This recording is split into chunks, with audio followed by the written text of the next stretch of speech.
Welcome, everybody. Thank you so much for joining us for this important report back from the Cop26, which we're all following quite closely, I imagine, in the last few weeks.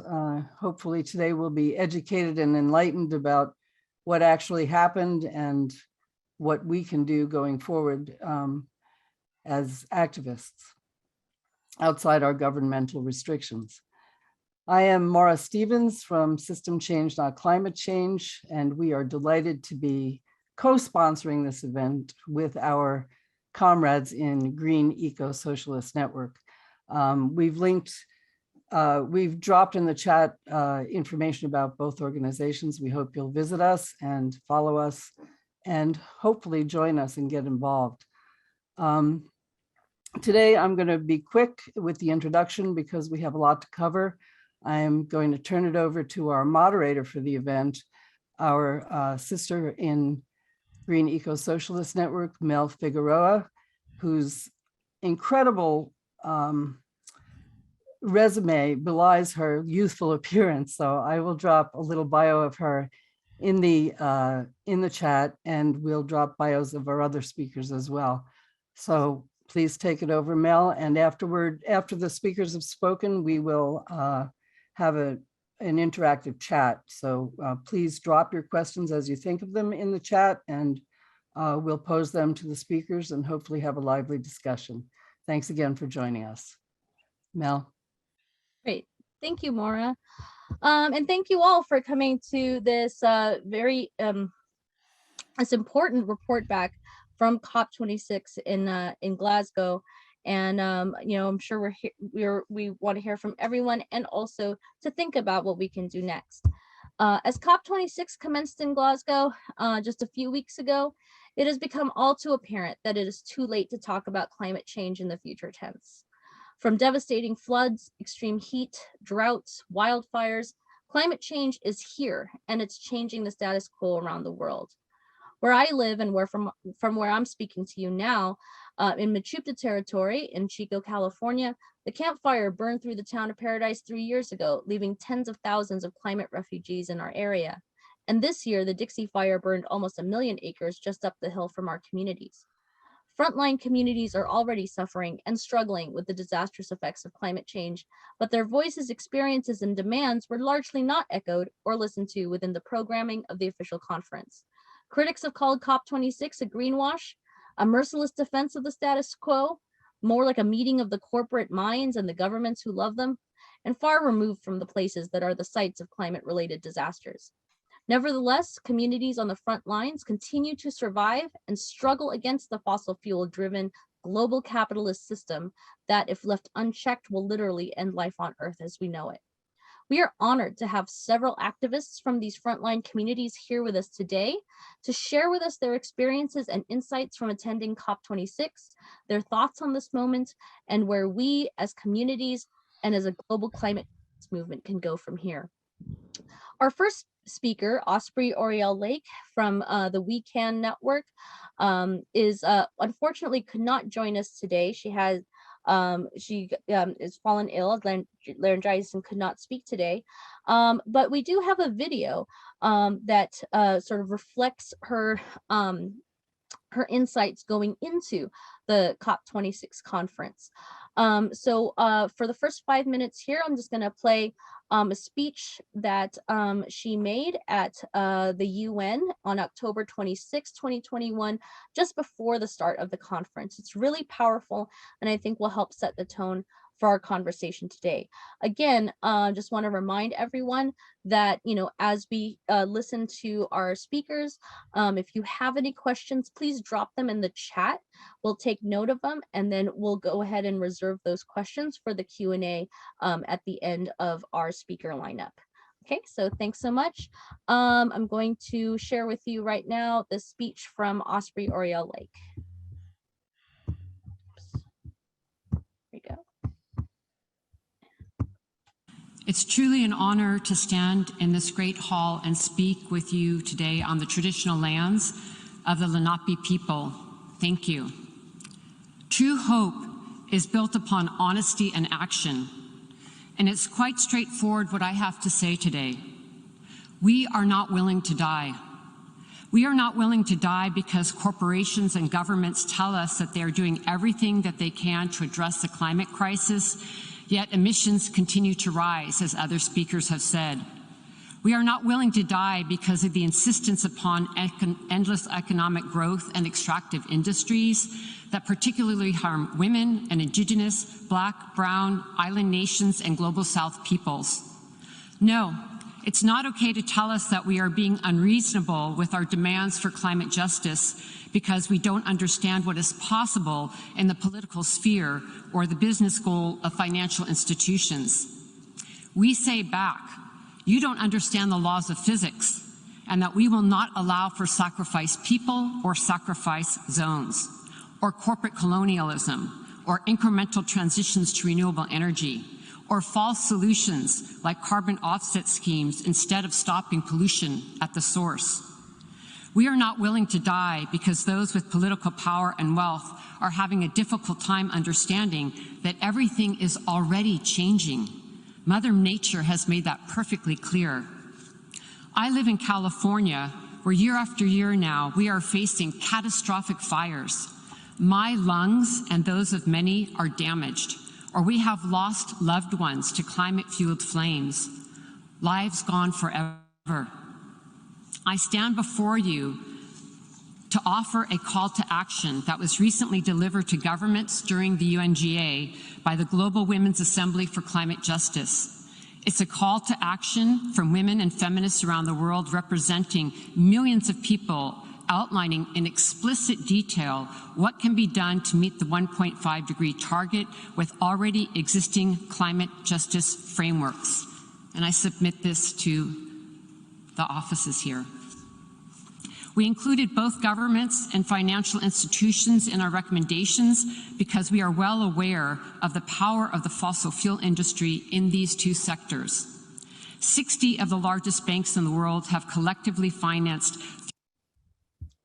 $3.8 trillion in fossil fuel companies since the Paris Agreement. And the recent report by the UN Environment Programme found that governments still plan to produce more than double the amount of fossil fuels in 2030 than what would be consistent with limiting global warming to 1.5 degrees.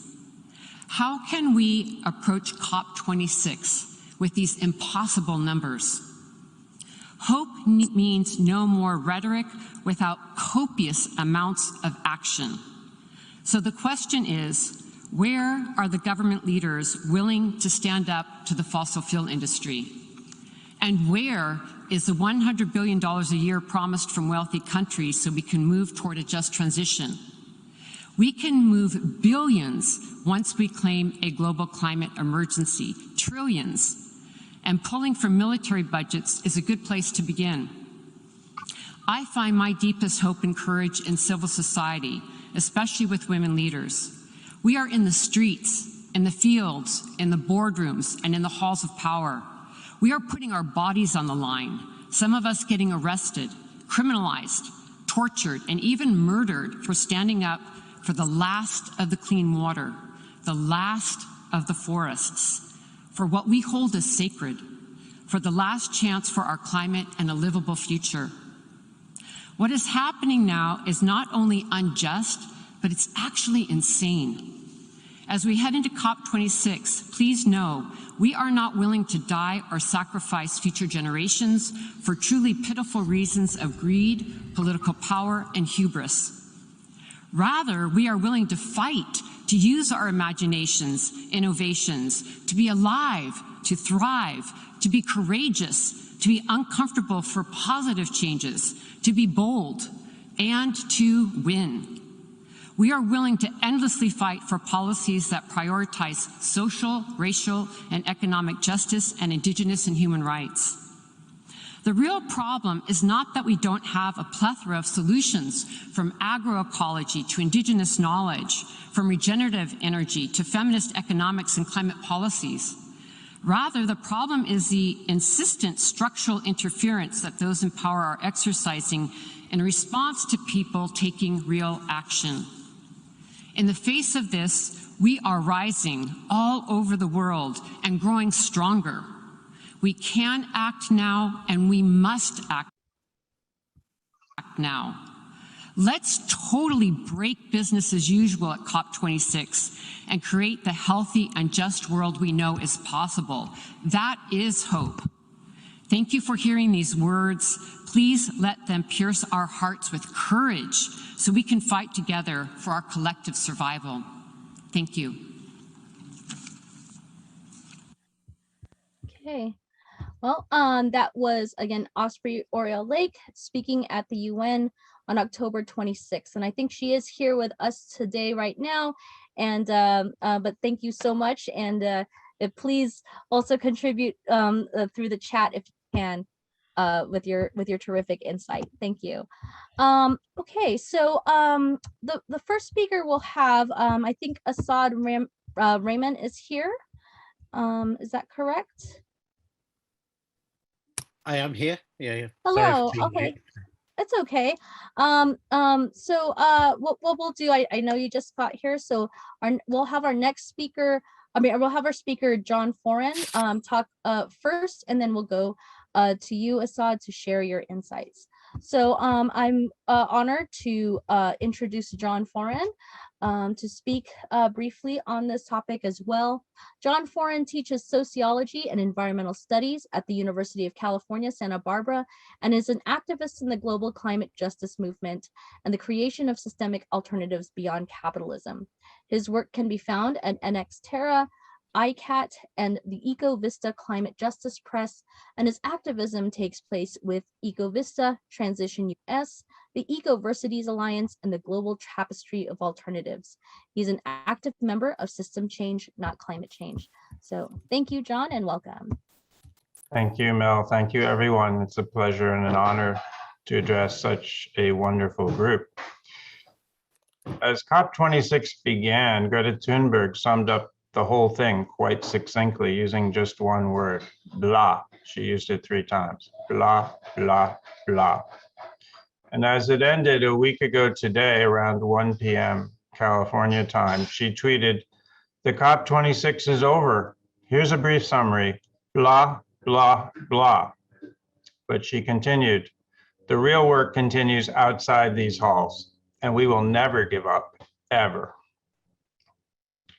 COP26 was an epic fail, even by the dismal standards of the 25 COPs that preceded it.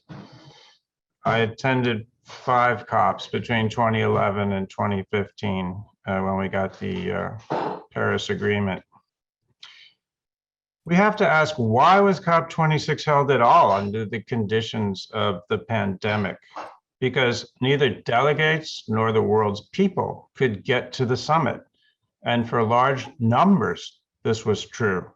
And this is beyond the usual restrictiveness due to not having the means to travel, to be lodged, to miss work and income, and so on. So this can be called the COVID COP to connect 2 of the many global crises that beset us. And for those who managed to get there, it was seen, I think I'm quoting Asad here, as the whitest, richest, and most restricted and exclusionary COP ever, despite official claims to the contrary, which are shameful. Asad, yes, Asad, I do quote you. I've given this talk a couple times already. Derided the shabbiest organizing he has seen in 15 years of attending UN climate conferences. At the opening plenary, perhaps Nicaragua said it best that day, and here I'm bracketing for a moment the dismal situation that that country faces after recent elections. But they said this, and it needed to be said. I'm here paraphrasing from Third World Network, TWN, which is one of the excellent sources that you can get about daily happenings at the COP. What's nice now, I guess, is that you don't have to attend the COP to really know what's going on, particularly because now we have Zoom, the climate justice movement, Zoomed activists together at various occasions. And then we have like Third World Network and ECO and other sources that give us daily detailed bulletins. So this is what Nicaragua said. The root of the climate problem is driven by the large capitalist economies through the destructive models of production and consumption. It said that the 10 largest emitting countries represent 83% of global emissions, while the 100 countries with the lowest emissions represent only 3%. It said that the group did not agree with reaching carbon neutrality in the second half of the century, adding that this represents a huge step backwards from the 2-degree and 1.5-degree targets, as the 2050 target is too late. It added that it is imperative that countries of the world adopt a model of civilization that defends Mother Earth, and where nature and human beings are a totality, and the totality of Mother Earth to replace the anthropocentric model in which subject nature at the service of humans. Concrete results from the COP26 must be based on the CBDR, common but differentiated responsibilities principle, and that illegal unilateral coercive measures must cease immediately. And it should be said that behind the scenes, there are all kinds of, and right quite out in the open, unilateral coercive measures that go on between the wealthy countries, the big polluters, and the rest of the world. Finally, it emphasized that loss and damage must be raised to equal importance as mitigation and adaptation. And here I want to signal the honor we have of having Saño present, who got loss and damage onto the agenda in 2013. Finally, the commodification of Mother Earth must be avoided through the so-called cooperative approaches of Article 6, which includes establishing carbon markets. So Article 6 has been a bone of contention that saw no movement. There was really no movement on anything.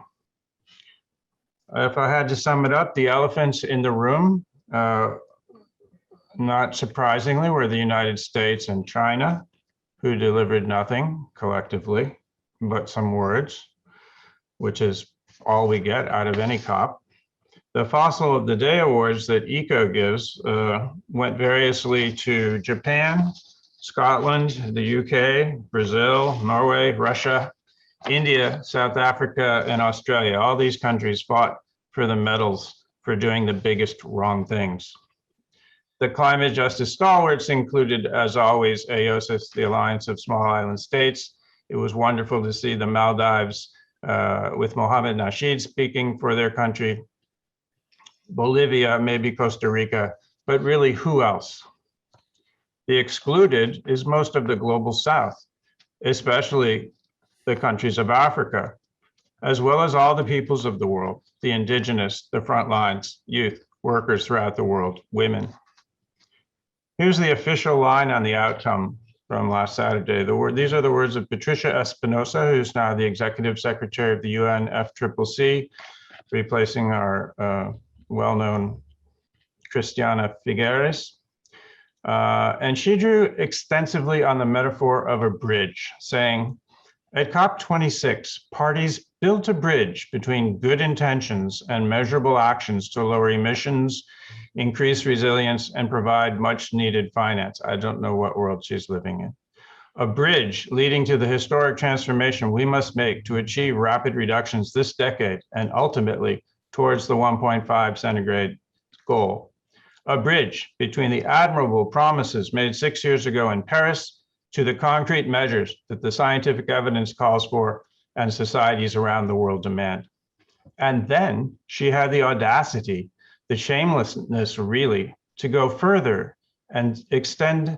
This was clear, she said, outside the formal process as well, that bridges were built. We heard from the activists who marched in peace and plead for you to listen to their cries for climate leadership. We heard from women, from youth, from cities, from regions, from businesses large and small, from academics, scientists, and countless others. Now, the tone of defeat is easy to read between the lines, and these are sad lines to take at face value, and they're tragically devastating words to contemplate. I haven't had a chance to catch up or keep up with the sentiments of the global climate justice movement. They've been streaming in from all points in the past week. But their actions were loud and clear. On the final Friday, many organizations walked out of the COP in protest, reminding me of the walkout that I witnessed and took part in at COP19 in Warsaw in 2013, which was a a collective sigh of disgust at the corporate capture of that COP. And Asad spoke about this on Democracy Now!, how instead the climate movement held a people's plenary and they walked out on that Friday, issuing an inspiring and damning document called the People's Declaration, calling on what we actually want to see outside this COP. And there are 10 demands which should be voiced. Global North countries pay their climate debt, deliver a global goal for adaptation, address climate injustice and pay up for loss and damage, urgently deliver your fair share of action, reject false solutions, no trade-off of human rights, big polluters removed from this process. Fossil fuels apparently got a mention somewhere in the text, first time in 25 years that fossil fuels have been named at the COP. Deliver just transitions, cooperation and solidarity, and do not exclude the people. As Asad said on Democracy Now!, and he'll say for himself in a few minutes, we should not call it a Glasgow Pact. We should call it the Glasgow Suicide Pact, especially for the poorest in the world. So what now for climate justice then? This is the real question we should be discussing and which we will be discussing today and in the days and months to come. For my part, and in this conversation among eco-socialists and climate justice radicals, I advocated confronting the climate crisis in two ways. One, building the global climate justice movement together, and two, creating systemic alternatives in our own communities. And here's a big shout out to Kali for what's happened in Jackson, Mississippi. The strategy for achieving both of these is the network model. The vision I have is for intersectional eco-socialism, one which is inclusive of all folks in, let's say, the 90%, all races and ethnicities, all gender identities, and is multi-generational, flexible, open, and vibrant. The only way forward for Northern eco-socialists is to learn about and embrace intersectional eco-socialism, or an eco-socialism of the global South. Understanding, of course, that there is a South in the North consisting of communities marginalized by all these axes of power. Doing so will benefit the global eco-socialist movement as a whole, while just possibly making an eco-socialist perspective relevant to the pressing crises that beset us. Thank you. Thank you so much, John. Our next speaker is Asad Rehman, and I'm pronouncing that correctly. Asad is Executive Director of the UK-based War on Want, where he organizes to end poverty and injustice, reframing climate change as an issue of racialized capitalism. Previously, he was the international climate lead at Friends of the Earth.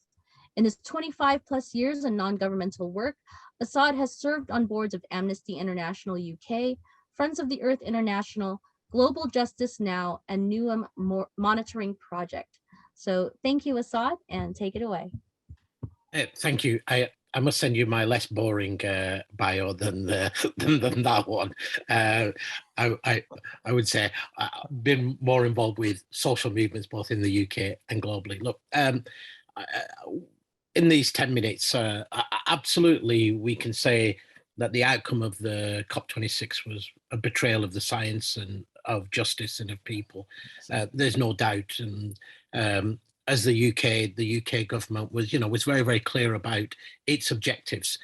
Part of it was simply about holding the summit, hence why this was the most unequal, inequitable summit that had ever been held. We as civil society and global civil society had called for the COP to be postponed. The UK government had literally done very, very little. And one of the other things that we have done is we formed the Cop26 Coalition, which is the broad-based coalition in the UK, working with global climate justice movements. So I don't want to actually maybe speak that much about what came out of the COP, because I think we all know, right? We know that despite all of the warm words and all those speeches they made in the Leaders Summit, They were not meeting their fair share of the 1.5. They're banking on unproven and risky technologies with the net zero 2050.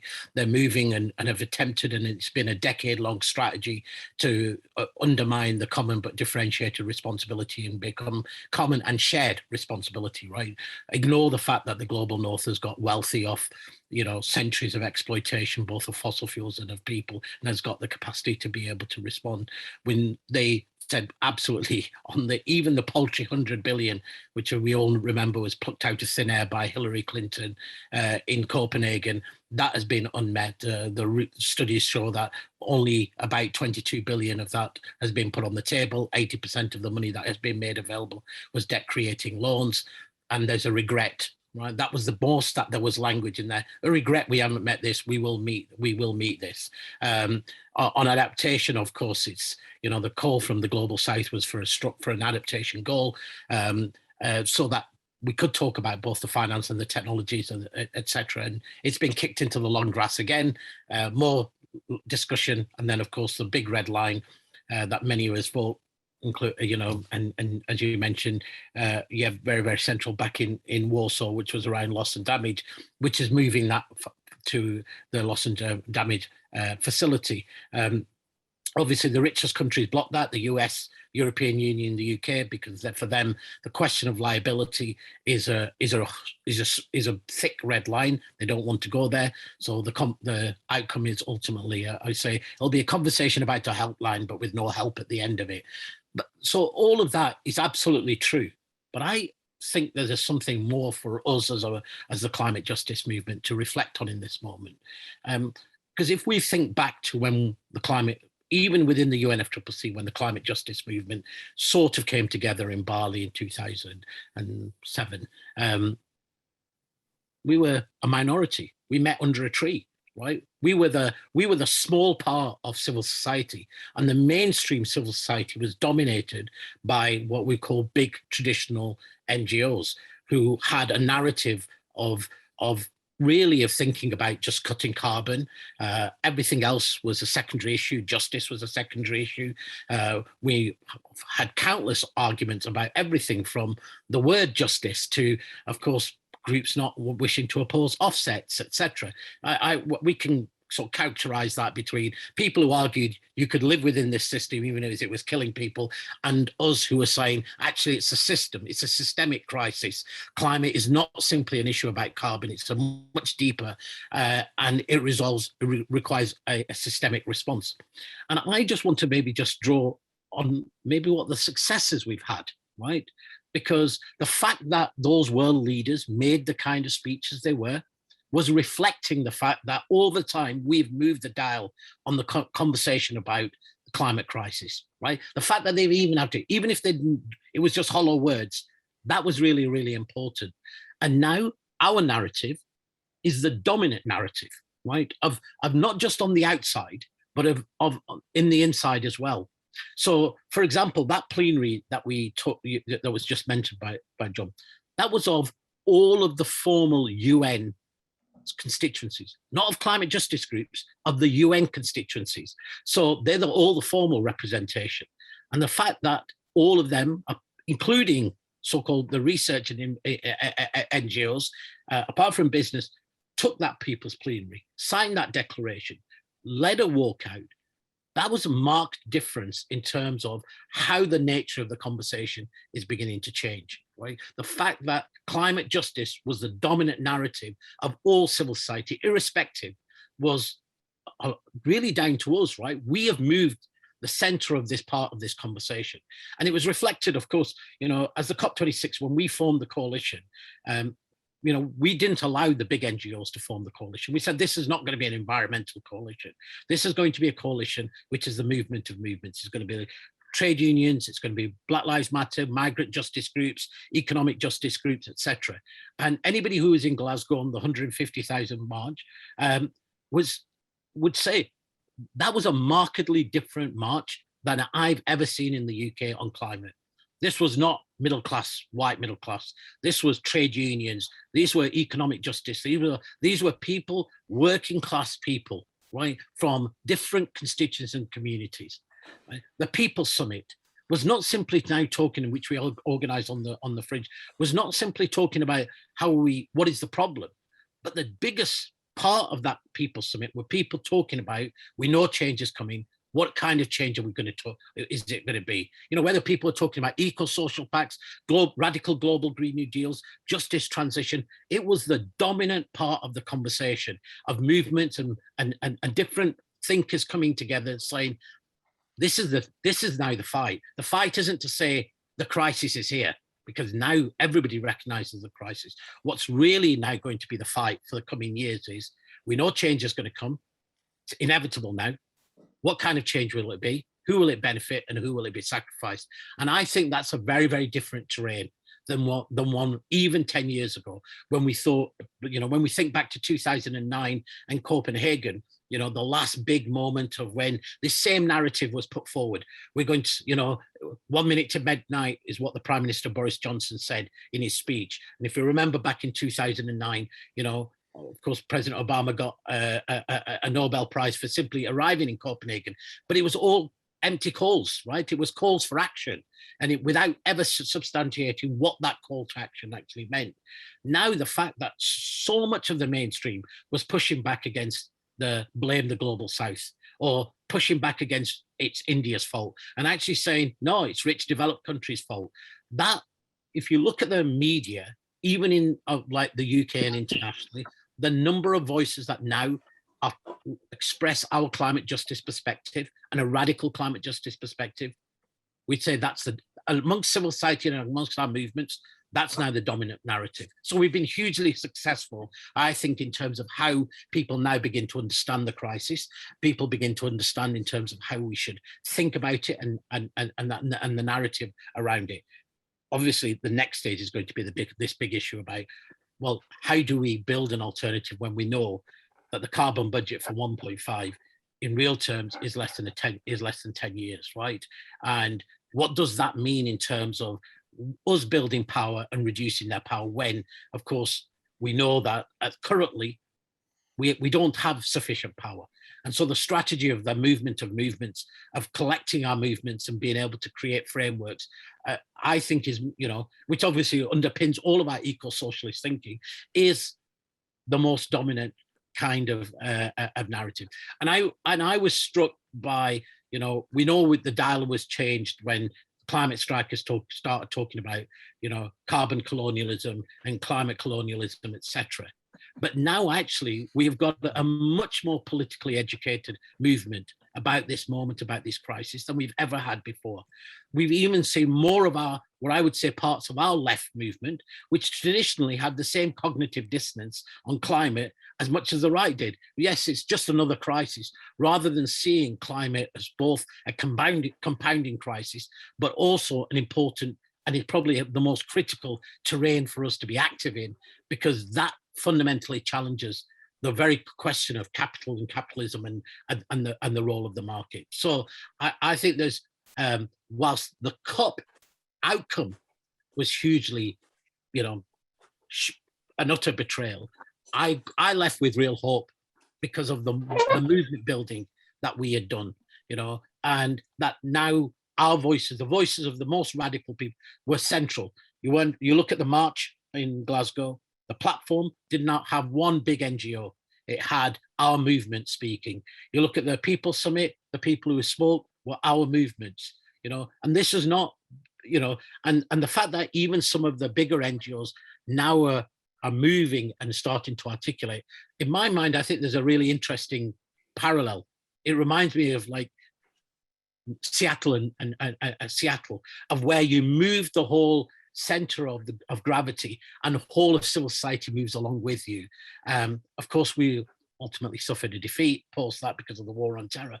But I think there's you know, this is the most interesting moment. I can say more about the inside. You know, we coordinated the climate justice groups doing policy work on the inside. It was the Cop26 Coalition We were doing a lot of the outside movement building as well. And I can talk a lot more about that. I don't know what's most useful in this conversation. Obviously, people have been watching it from afar, but I think the fact that more and more people were saying that the real villains in this piece were the United States, the UK, the European Union, and not saying, you know, it's the global south. If you remember in 2009 in Copenhagen, it was insert Bolivia, and then it became South Africa, and then it was China, and then it was India, then back to China, and now it's India again. And actually, a lot of people aren't buying that anymore. And I think that's a real step forward, that, you know, even with the sort of, you know, of course, President Biden is clearly very, very different to Donald Trump, but inside the negotiations, nothing has really changed over the 4 presidencies, right? The dominant narrative of the US has always been the American way of life is not up for negotiation, and we will not accept liability responsibility for the climate crisis. Those things are real and are alive. But for me, you know, what I'd really love more, I think we collectively need to have more conversation is, how do we strike now? What does the next years look like for us, and what does our mapping out of strategy look like? I'll stop there. I don't know if I spoke for 10 minutes, but I'll stop. Thank you so much, Asad. That was fantastic. Thank you for giving us that hope, even as you know, things are, you know, we face so many challenges today. Our next speaker comes to us from the labor movement, Irene Shen. So Irene is she's a spokesperson for trade unions for energy democracy. Trade unions for energy democracy. I can say that word. A global network of unions and close allies working to advance democratic control and social ownership energy in ways that promote solutions to the climate crisis, address energy poverty, resist the degradation of both land and people, and respond to the attacks on workers' rights and protections. So welcome, Irene, and we welcome your comments. All right, thanks, Mel. Hi, everyone. Can you hear me okay? Great. Thanks for inviting me here today. Di, do you have the remote? I think I'm going to actually focus on some of what we ended up doing at COP. And I think some of what Asad just shared is a good jumping off point. So I think in particular, this idea of movements coming together, the trade unions in Scotland, and in particular the Scottish Trade Union Congress, was very active this year in helping to organize and engage unions on the ground at the COP. And I'd say more active than many hosting unions for COPs in the past. And I think that in and of itself is an important thing to note, because they really tried to engage with the climate justice movement and not separate out as labor, but to be part of the activities going on. And they were very visible, and also recognized the need to come together in coalition. And I think there were some interesting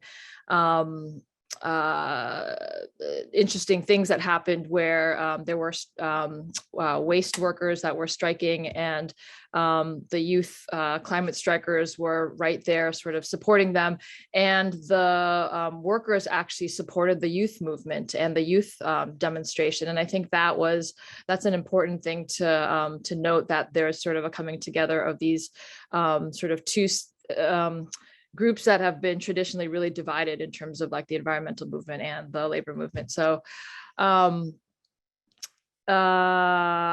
also, in terms of what we did, Trade Unions for Energy Democracy. So we are a global network of 89 unions from 26 different countries.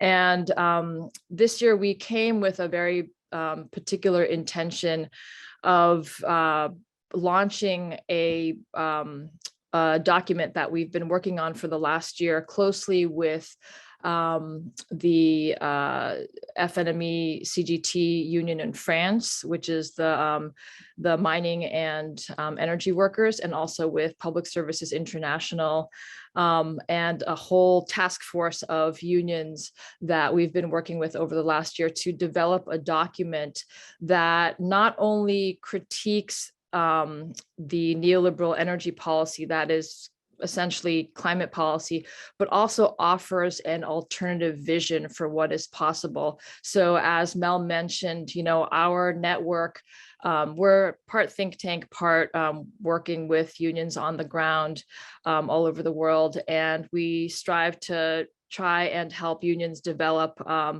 articulate or to articulate a climate program that is that includes public ownership and democratic control of energy at its core. And we really believe that there's a necessity of having some kind of state ownership and involvement in the in energy with democratic control as part of the sector to meet the scale and technical coordinations within the timeline that we have. And so we created a task force that has supported the ideas of public ownership of energy and democratic control for years. And so we developed this document that, often we're asked, well, yeah, we really like the idea of public ownership and democratic control of energy, but what does that look like? And we've never had an actual program or alternative vision that was laid out to offer. And now we do. Now we have this alternative. And I think, when Asad was speaking of like, how do we build the alternative? I think that's what we've been trying to do over the last year with a concrete program. So we've drafted a document that's 150 pages long. It's not ready yet. We have a lot more to go, but that it's such a huge document because both the political and technical challenges are massive. And it's not going to take, like 10 pages or 20 pages to sort of sort out the enormity of the situation we have found ourselves in. So it's big and it's still under development. But what we tried to do was distill out some of the key points of this, of the current draft into a few pages. And actually, I'll share that in the chat right now. Oops. Here it is. And we have it in 3 languages. But it is a distillation of the key points here. And I'll just go through some of the, I think, important elements of it. We're talking about taking the energy sector out of a capitalist framework, right? So we're talking about demarketizing and decommodifying energy, and talking about it in the context of a framework of a global public goods. So waiving intellectual property rights for the cooperation between countries across borders, so that, while some countries are actually developing technology and have, great expertise, other countries are perhaps developing scholars or scientists in certain areas, but don't necessarily have the means to develop the technology. So how do you actually, bring those skills across countries and build something bigger? So we bigger towards a goal of decarbonization and not one of market and investor interest. So the global public goods framework is an idea that we've been working with, and that actually comes out of the UN, that idea.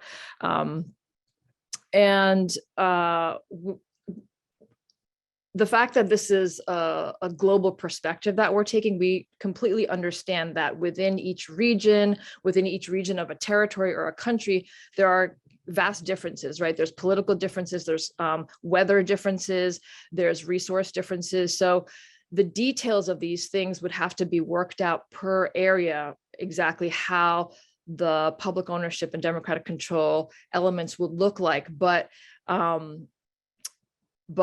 the larger framework is what we're trying to offer here. So we're talking about reversing neoliberal energy laws, because for decades, there have been laws that have been instituted in different parts of the world that have supported neoliberal energy reforms. And so we're saying, why can't we just reverse those? Or why can't we institute reforms that reverse those kinds of energy laws and actually make it a public energy system?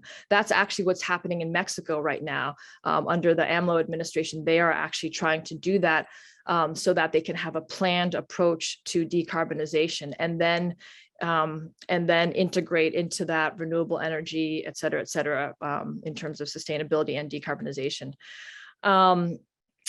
In this program that we have, we're talking about having a mandate shift that is, put forward by governments, so that companies are no longer beholden to private interest, because there are public companies, public energy companies right now, that even though they're quote unquote public, they're still beholden to supporting and helping private companies or private investors ultimately, and not beholden to public accountability. And that's what we're saying the mandate shift would have to do: put these public energy companies actually back into accountability to actually serve the public.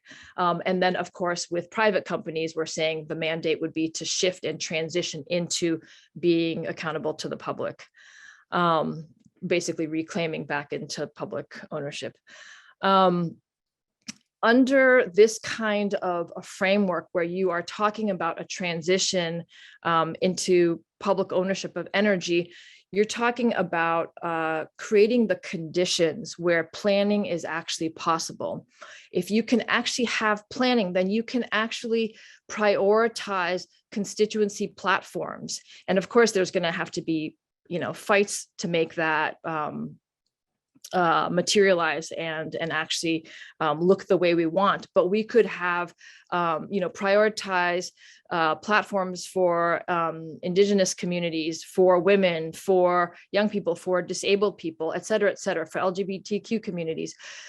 The possibility of this kind of opportunity is opened up once you take the energy sector, which is the backbone of the global economy, out of a capitalist model and put it into a different kind of a framework that's not being jerked around by private investment.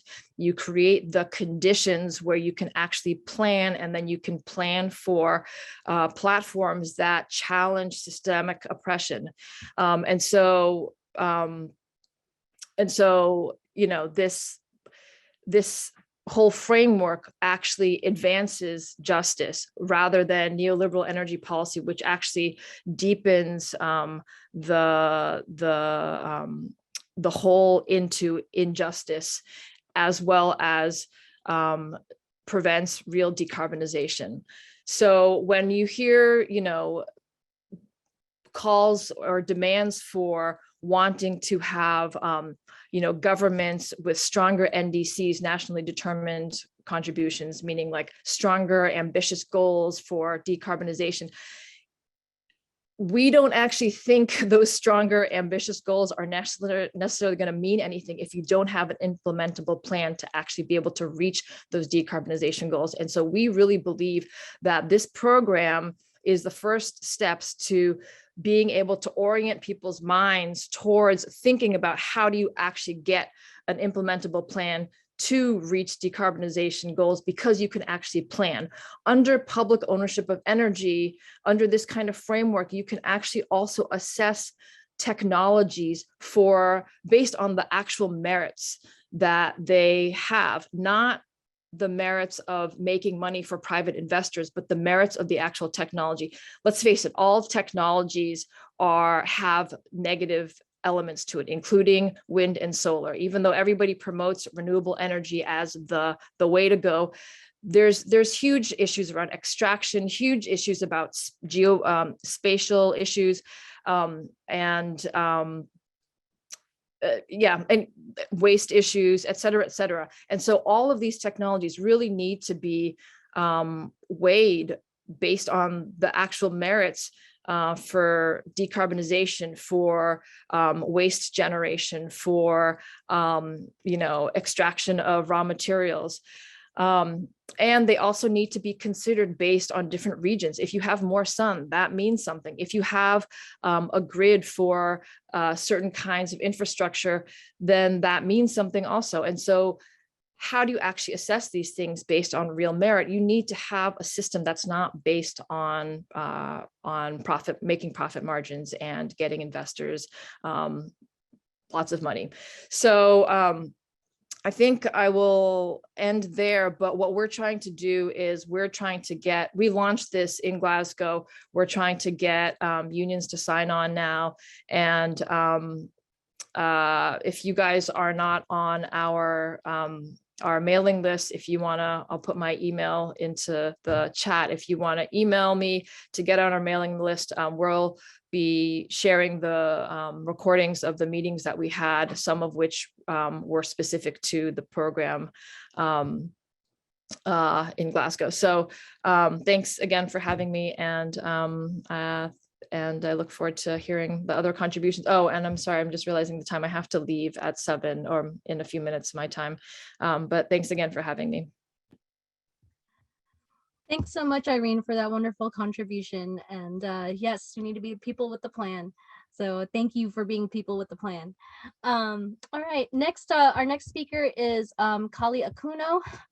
And many people here know Kali Akuno. He is the co-founder and executive director of Cooperation Jackson, which at the forefront of eco-socialist organizing is building a local solidarity economy that's anchored by a network of cooperatives and worker-owned, democratically self-managed enterprises in the poorest communities in the United States, poorest region of the United States, rather. He is co-editor with Ajamu Nanglaya of Jackson Rising, the struggle for economic democracy and Black self-determination in Jackson, Mississippi. He attended COP26 with the It Takes Roots delegation of US frontline community leaders. Take it away, Kali. Well, good afternoon, good evening, depending on where you are, everyone. Just one small correction. Unfortunately, I did not make it to COP26. I had some health challenges that prevented me from going.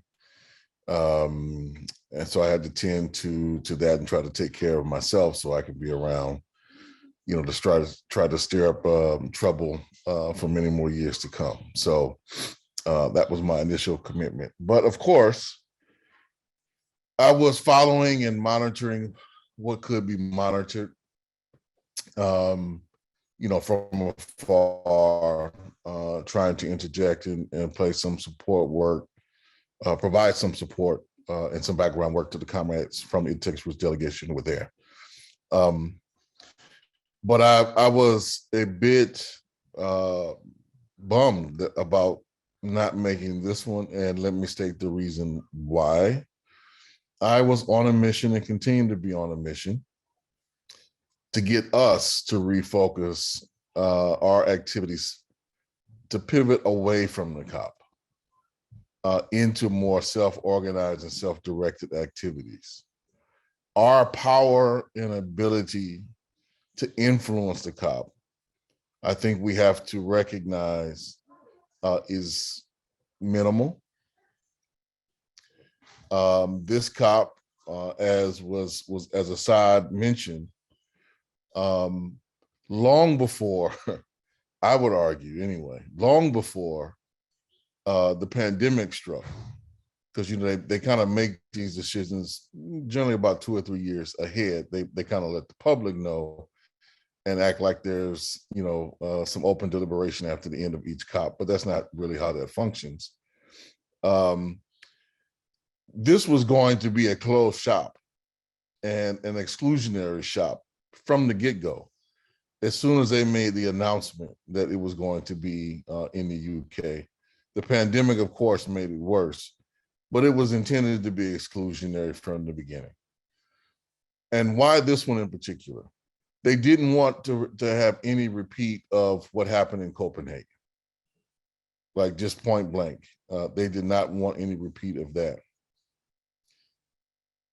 And this one, I think in some respects, if it had truly been open, was lending itself to that, right? And what do I mean by that?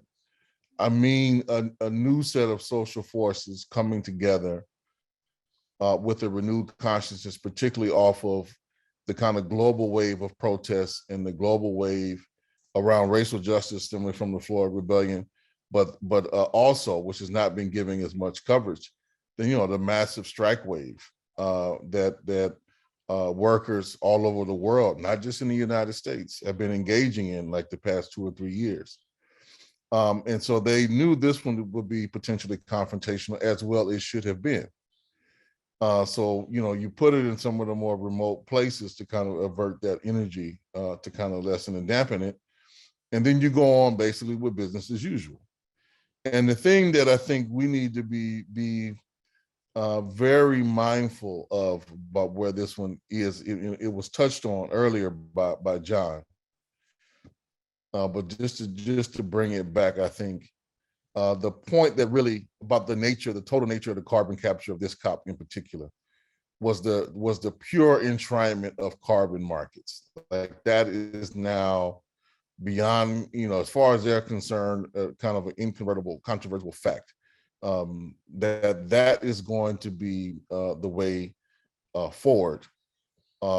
Definitely, they need it, and the reason why, I would argue, and we can debate that, but that was what was basically set up, by the Obama administration. One of the key principles that came out of, the total bull BS. My kids always say, "Me watch my language." Let me watch my language. The total BS that came out of Paris,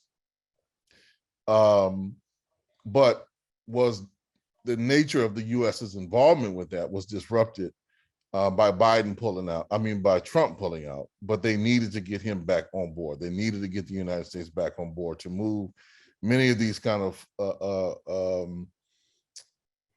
market-based oriented plans forward. And Biden let the world know with his speech that the U.S. is totally committed to not just preserving its way of life, because that is the fundamental condition.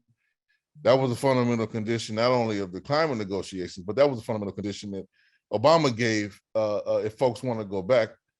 And it was very telling. For Obama's inaugural speech, he made that known, that was what his program was. It would be not one step back. And what that means for the rest of the world is continued exploitation and suffering. And Biden just picked that theme right up as his opening speech. With the market can and will be the solution that we are going to drive any resolution of this through. So they, I think, if are trying to ram that down everybody's throats in this one to kind of lock some things in part because here in the United States, and I think in many countries in Europe, it is not quite clear to what degree liberal forces will be at the helm much longer of these national state projects.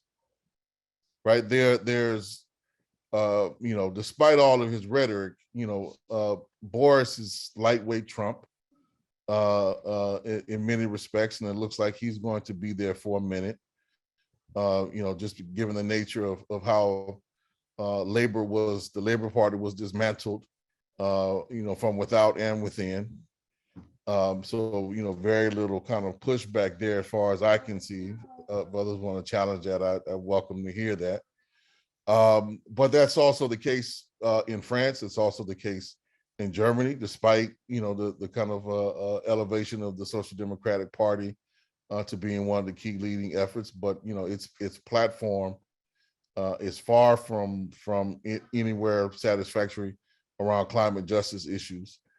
So there's preparation for many steps back in trying to lock in things that they know the more reactionary forces will actually buy into, and that is the market responses in terms of what they can agree with.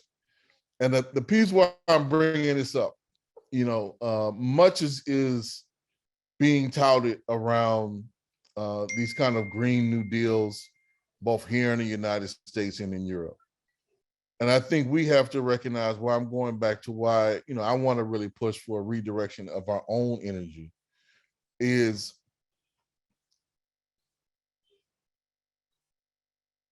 we see the limitations of what at this stage of the game, because we are not sufficiently organized. We don't have the strength. We are influencing conversation. I would agree with Asad on that. But a large part of that influence is also co-opting at the same time, right? So it's using our rhetoric, it's using our language to mean the exact opposite of what we intended to mean, but it's a great deflecting tool, and it's a great buy-off tool. So, it may look good that some of the big greens are using the language, but we still, some of our language are adopting or being moved to have to adopt it. But the actual programmatic outcomes of what they want to pursue still don't meet the mark. And we need to be mindful and careful about, assuming that just the incorporation of our language means that it's the incorporation of our intent, goals, and objectives. That's not what's actually happening, I would argue. And I think we need to be arguing. That's why I'm saying there's a level now, I think, at this stage of the game, realizing what's baked in from COP26. And the carbon markets is only one thing. I just focus on that as an example. There's a whole bunch of negative stuff, massive programs of colonization of whole lands and communities, which is taking place and which is now enshrined in some of these agreements, which also need to be kind of pointed out. But I think that we are at a place where we have to be real with ourselves about what is our program and what are the strategies and tactics that we are actually going to employ going forward to create the outcomes that the planet needs, not just that we want as activists and individuals, but what the planet needs, and how we're going to be real about the confrontation that will come from really challenging corporate interests, from really challenging state interests. We need to be prepared for that and have real conversations with that, and thus the pivot, because we are beyond the point of having to defend ourselves on the basis of self-interest in the face of these totally reactionary and destructive forces at play, which are dictating this genocidal march that we are on. We're going to have to do some things major new, and a lot of that, I think, is going to have to come from connecting all of the dynamic work which is happening on the local level, from the things that may seem small, like the local community gardens and things of that nature. How do we infuse that with a larger objective of food sovereignty, but tied to overall initiatives around decolonization, land back, and then new forms of producing, which are on local levels and regional levels, that are about about use exchanges to the greatest extent possible and mutual aid, but in a politicized way, which uplifts local autonomy, local control, but does so in the framework of limiting limiting the bad and changing, coming up with new ways of production, and some old ways of production, quite frankly, that limit all the destructive and exploitative practices that they are hell-bent on ramming down our throats. And that this is a critical time to do it, because one of the main things that's happening is, despite all this talk of a rebound of the global economy, we know that in fact the actual production of jobs is actually shrinking all over the world. And how they're going to address meeting certain fundamental basic needs and maximizing the profits, that's going to continue to come to a crisis in the head. But it opens up a tremendous amount of space that we see folks responding to through this massive strike wave and this massive protest wave that's been going on. I think this year has been a slight lull in it, but I don't think that energy has gone anywhere. And that is what I think we need to tap into with the redirected focus of our own, developing our own program to build eco-socialism from below. So I'll stop there. I know it's a lot more to say, but I'll stop there just in the interest of time.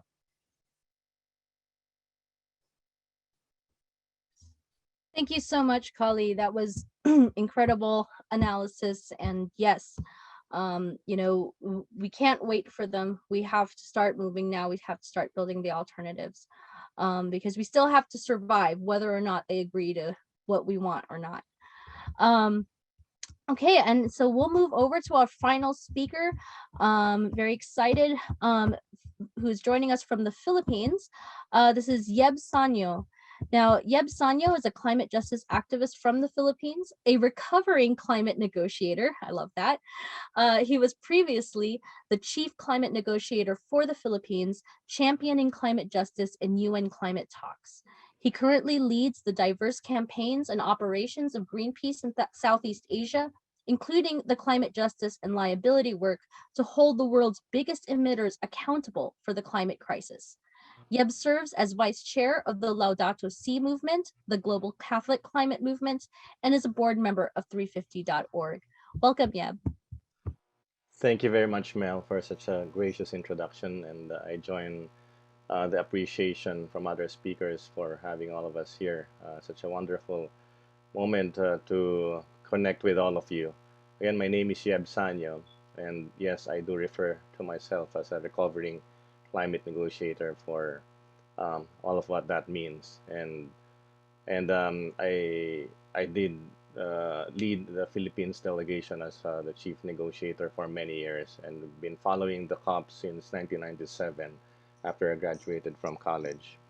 Um, and yeah, I currently lead a very important project in Greenpeace Southeast Asia, where we are pursuing the accountability of the world's biggest polluters, multinational corporations. Before I proceed, I really just want to say I wish, and this is, I mean no offense to our friends who have organized this, but I really would have wished there were more women on this panel. So just wanted to put it out there. And so it's come to this, my dear friends, the inspiring mobilization we have seen around the world, led by the youth, Gen Z in particular.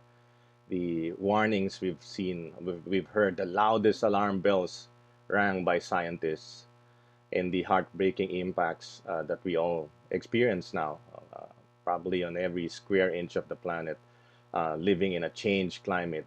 And all of these have made it really difficult for climate denialists to continue their to peddle their ideas, and it's become untenable to be a denialist today. But we're still so far away from what needs to happen. We are we're a long way from climate justice, and I think all of us who are here know why, because we're not changing the system, and we're not doing it fast enough. There's a lot of things that ought to be highlighted, and our good friends who spoke before me have done that. And I do wish to focus on a few things, including some that I care deeply about. Um, I also want to say a disclaimer. Like Kali, I wasn't able to go to COP26, but I really never wanted to go. The moment that the organizing hosts, the UK government, had had messed up all of the organizing, even from last year, and going into early this year, where they didn't even indicate who would shoulder quarantine costs, and of course, because of the brutal vaccine inequality that was pervasive around the world, I decided not to go.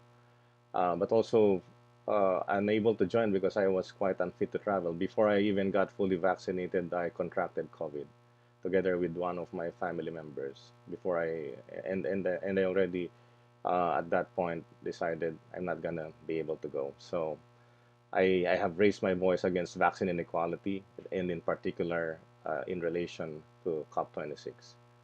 In the past, couple of weeks, while the negotiations were ongoing, I had a chance to exchange notes with country negotiators as well as our friends from civil society, um, and that has given me an insight into what was happening. Nevertheless, Kali has made the emphasis well enough, and I have advocated this the moment I left my former job as a climate negotiator, that the COP has never fulfilled what science and justice demand.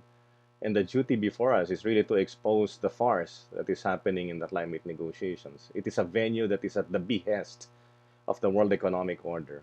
It is a gathering that actually keeps on, I would say, fulfilling expectations, if your expectations are realistic.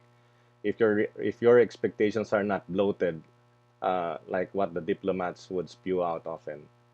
So just coming back to the pandemic, because I think this is an important reminder to all of us. The brutal vaccine inequality that has emerged from this. COP26 was hands down the least inclusive COP ever, and not just because of the pandemic. But I want to remind all of us that that the UN, in particular, when countries gather, they have a penchant for not fulfilling their promises. It should be remembered that practically on the eve of the COVID-19 pandemic in 2019, all countries in the UN General Assembly committed to the global development goal of universal health coverage, meaning all people across the world should receive health services according to what they need. In the case of vaccines for infectious diseases, which they also discussed at the UNGA in 2019, this should mean that the most vulnerable, those most at risk of suffering serious adverse health impacts, would receive vaccines first, while those not needing vaccines urgently would go to the back of the queue. We all know what happened, and that's gonna be the same tack that rich countries will take in solving the climate crisis. So this is gonna be the same. If this is gonna be the same way, then there's nothing to hope for in a very convoluted process. Now we saw large numbers of our civil society voices unable to participate. Um, and I was having a discussion with a British diplomat, and he was saying, well, there's lots of participation from civil society. Well, that might be true from their perspective, but also that might be true from the list that they have in terms of the organizations. But Assad is right. If you look at the participation there, it's probably the whitest COP ever, and very little voices from the world's peoples around the world. So while government delegations may have been able to send delegations, they would have gone through some enormous nightmares before reaching Glasgow. And one reason I'm happy not to have been there, Asad could tell us more about the problematic things that happened during the COP. Now, as I said, COVID response is very much closely linked with climate response. It is a good indicator of how the world will respond to any global crisis. And it also has exposed the cracks in the system.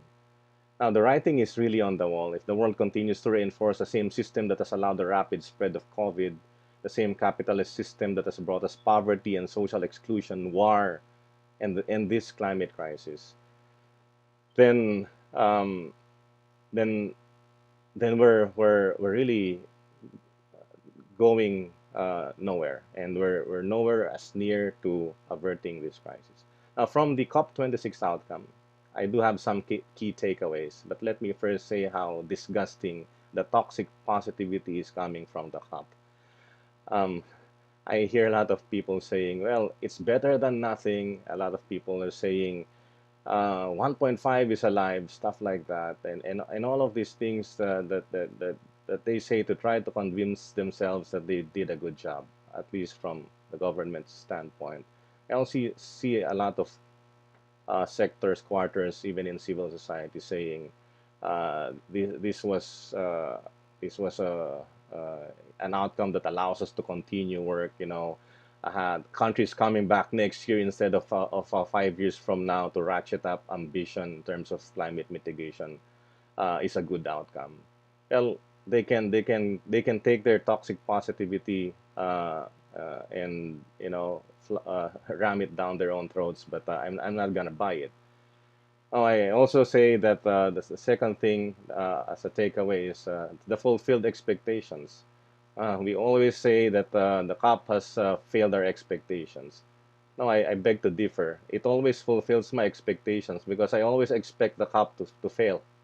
It's failed for 25 years. Why should it succeed for another year? And because the bar is always really low, and we need to stop looking to the COP. I agree with Kali on that, and we must heighten the emphasis that the current economic world order will not address the climate crisis. The third takeaway is what I seem to be feeling, sensing from the text of the COP itself is, and if you've read it, of course, it's a lot of creative ambiguity in it, so that it makes it look like they did a lot of things. But basically, it says, "See you in Egypt or COP27. Let's kick the can down the road."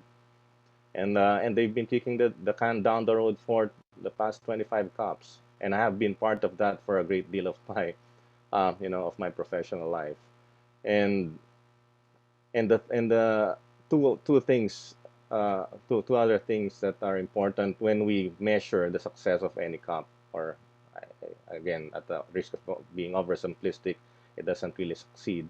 It has failed the climate justice test once again. And what is the climate justice test? It's basically fulfilling Article 2 of the Climate Convention, which is to stabilize greenhouse gases at a level that should allow, especially developing countries, to ensure food security and to ensure economic development for countries that need economic development.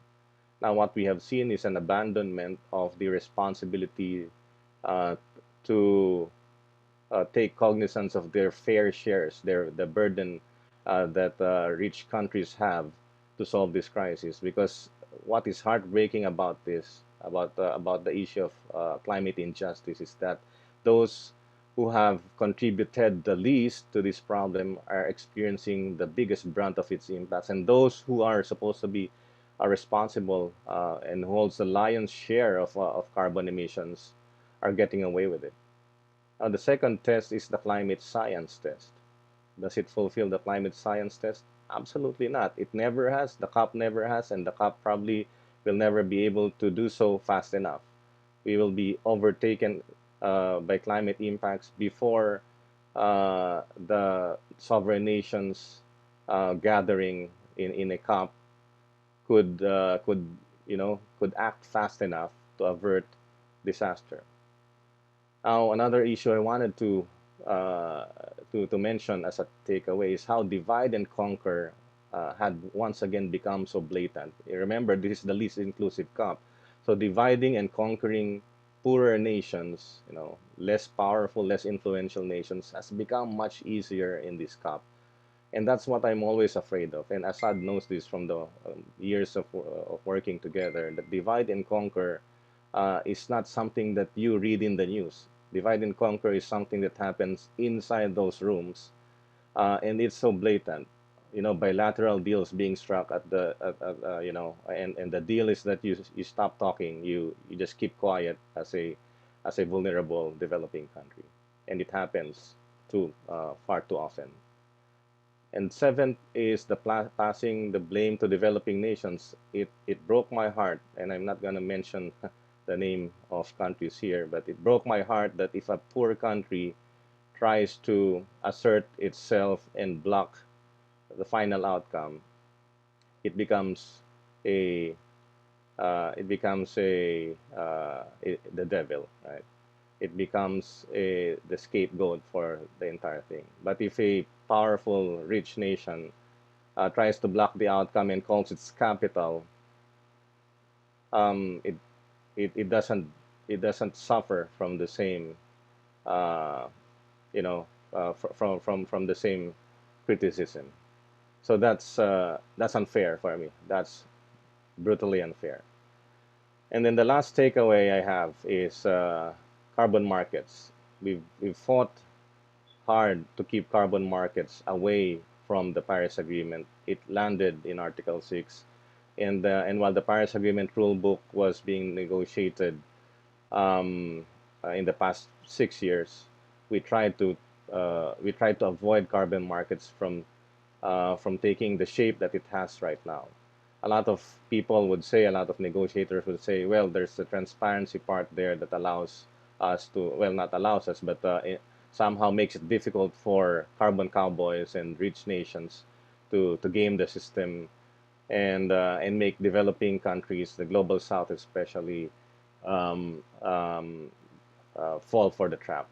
Now, I've been very vocal against carbon markets and offsets in particular. I refer to it as going to mass on Sundays, going to church on Sundays, so you can be sinful from Monday to Saturday. That's exactly what corporations are doing, trying to buy uh, their way out of the problem, and that's not fair. That is not gonna solve the climate crisis, and that's not gonna create the transformation we need to see. I also want to say that I heard a few colleagues say earlier that when you have the UK as the host and acting as the COP president, it can spell real trouble. But as a former negotiator, my experience is that a developed country presidency can often be a better catalyst for social force, and it's always easier to stand up, and express our strong voices against a rich nation hosting the COP and not doing its job well enough compared to when a poorer country is hosting the COP. So I think we should do a better job at mobilizing more people every time there is a rich nation hosting a COP.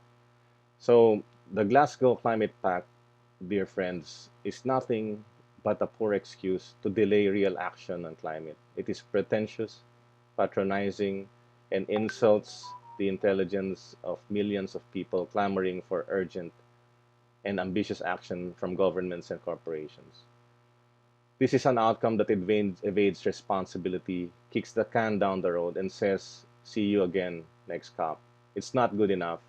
It seems to be candy coating the lack of concrete actions that are required.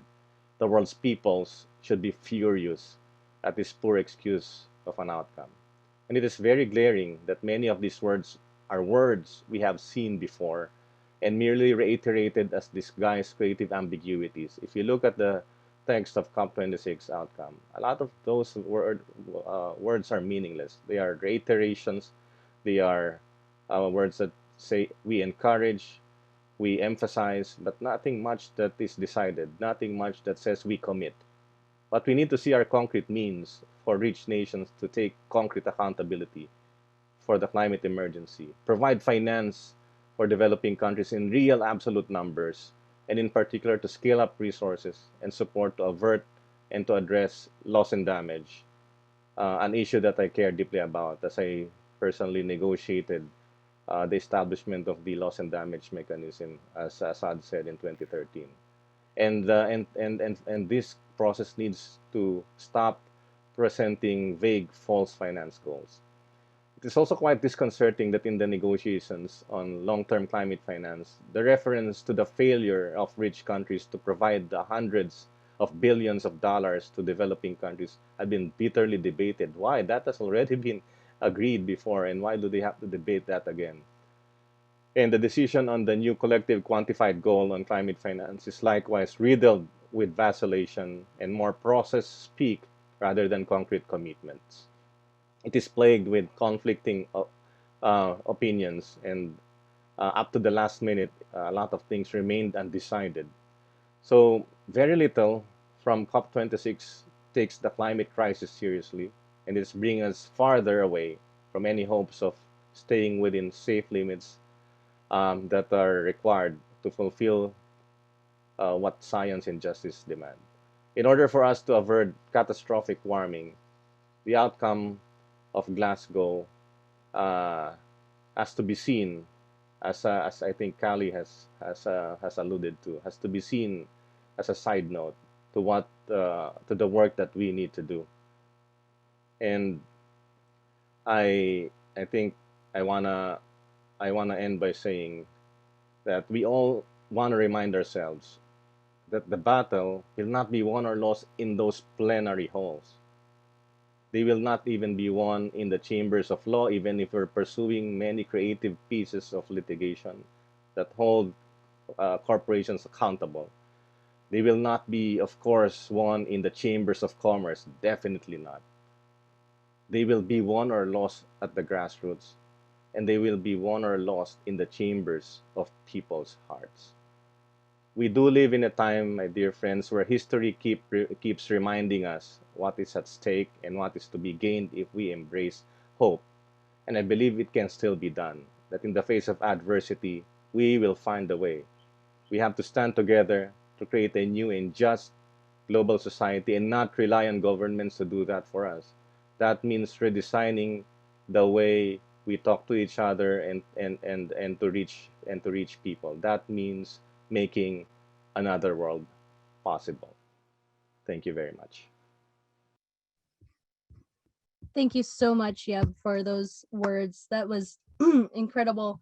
Thank you. And yeah, I just want to say before we go into the Q&A that, you know, I mean, as we are already seeing, right, the effects of climate change are localized and they hit communities in different ways, right? I'm thinking about the time this past fall when there were droughts there was a torrential floods in China at the same time that there was a devastating drought and wildfires in California.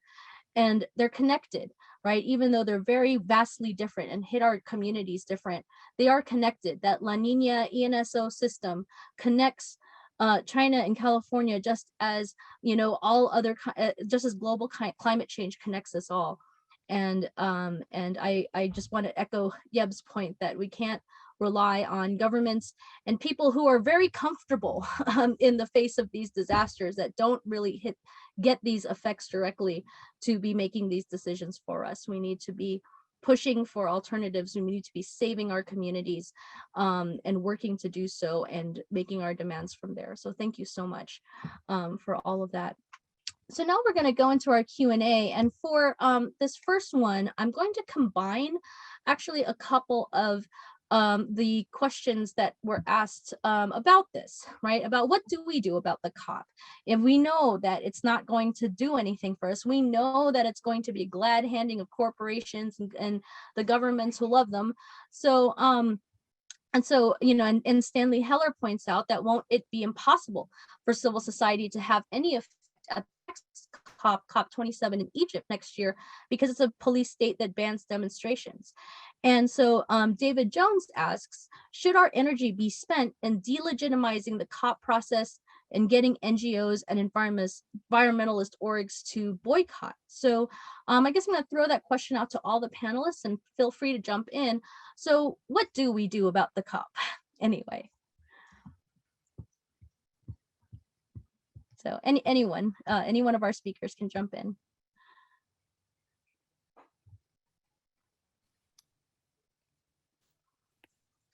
I can start.